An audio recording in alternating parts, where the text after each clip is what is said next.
심용환의 근현대사 똑바로 보기. 얼마 전 국민의당 박지원 대표가 개성공단 입주자 대표들을 만난 자리에서 내가 왜 만나야 하는지 모르겠다는 발언을 해서 구설수에 오른 적이 있습니다. 내용을 자세히 보면 방법이 없다.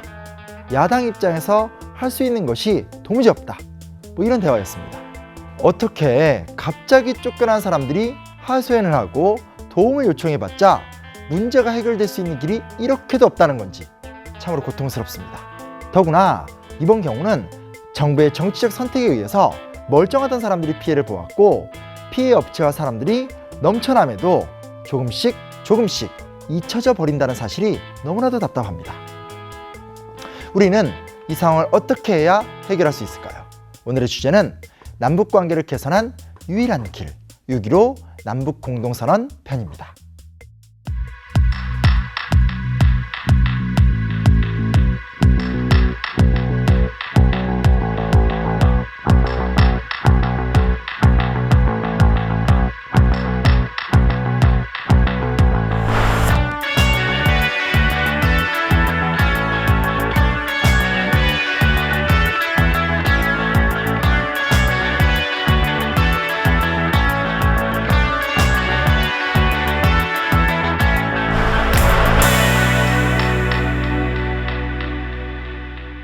(1972년 7월 4일) 남북 간의 역사적인 합의가 발표됩니다. 바로 7.14 남북공동성명. 당시 이우락 중앙정보부장이 남한 특사로 평양을 5차례 방문, 김일성 주석과 회담 끝에 해방 이후 최초의 남북 합의가 이루어지게 됩니다. 자주, 평화, 민족 대단결. 평화로운 방법을 통해서 남북한이 자주적으로 통일을 달성하자는 합의를 본 것입니다. 통일 논의를 이어가기 위해서 이우락 김영주 부장을 중심으로 한 남북조절위원회까지 만드는 등 의미 있는 성과가 있었음에도 불구하고 곧이어 남북관계는 급격하게 경색되어 갑니다. 그리고 시간이 흘러서 1991년 독일의 베를린 장벽이 무너지게 되면서 사회주의권이 몰락을 하게 되고 냉전 구조가 무너지게 됩니다. 당시 노태우 정부는 이러한 시대 흐름에 발맞추어 북방 정책을 추진하게 돼요.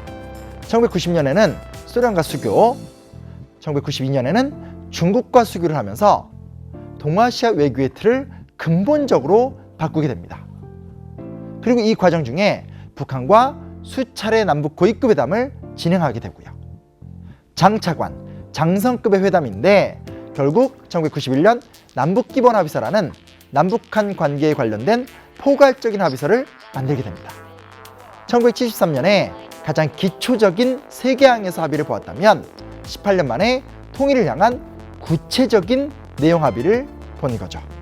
당시 남북한 유엔 동시가입, 한반도 비핵화 공동선언 등 여러 성과들이 함께 만들어지게 되기도 합니다. 평화공세, 적극적인 평화 정책의 성과가 나타나게 된 것입니다. 그리고 2000년 김대중 대통령은 베를린 선언을 통해서 남북관계 개선을 위한 획기적인 방향성을 제시하게 됩니다. 소위 햇볕 정책인데 통일 정책의 역사를 고려한다면 1972년 박정희 대통령 당시의 7.4 남북공동성명과 1991년 노태우 대통령 당시의 남북기본합의서를 계승하는 것이었습니다. 결국 평양에서 김정일 국방위원장과 만난 이후 2000년 6.15 남북공동선언을 발표하게 됩니다. 통일을 자주적으로 일궈갈 것을 재천명하면서 동시에 연합제와 낮은 단계의 연방제 간의 공통성을 인정하면서 남북한이 추구해온 통일 정책을 포용하되 새로운 남북관계를 위한 방향성을 제시하였고요.